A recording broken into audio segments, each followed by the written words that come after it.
বধূ কিরণ বাস্ফোরের মৃত্যুর ঘটনার সুবিচার না হওয়া পর্যন্ত অভিযুক্তরা এলাকায় থাকতে পারবেন না। রবিবার ক্ষুব্ধ রাজধানীর ইন্দ্রনগর হরিজন কলোনি এলাকার বাসিন্দারা সাফ জানিয়ে দেন, তারা দাবি জানান ঘটনার সুবিচারের। আইন অনুযায়ী দোষীদের যাতে শাস্তি হয় সেই দাবিও তুলেছিল তারা।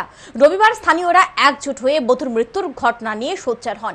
জানা গেছে, কিরণ বাস্ফোর হত্যা মামলায় মূল অভিযুক্ত তার স্বামী পিন্টু বাস্ফোর পুলিশের জালে, তবে বাকি 3 অভিযুক্ত এখনো পুলিশের ধরা ছোঁয়ার বাইরে।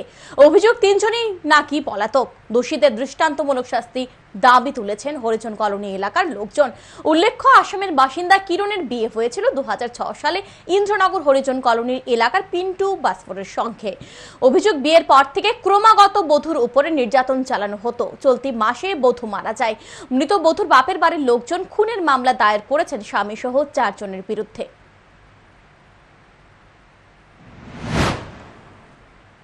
किंतु हम हर एक भाई से कहना चाहता हूँ, कोई भी बहन के अगर जो अत्याचार हो रहा है, बोलो, गांव में जाओ, गांव के आदमी के बोलो हमारा बहन के साथ अत्याचार रहा है, हमारे साथ ये हो रहा है, हमारे साथ वो है, किसी का बहन नहीं मरेगा भाई। অত্যাচার হোক বা যাই হয়েছে ওইটার আমরা সুস্থ বিচার চাই। ওইটার আইনগত সুস্থ বিচারের লিগে আমরা এলাকাবাসীর তরফ থেকে যা করণীয় আমরা করতে চাই।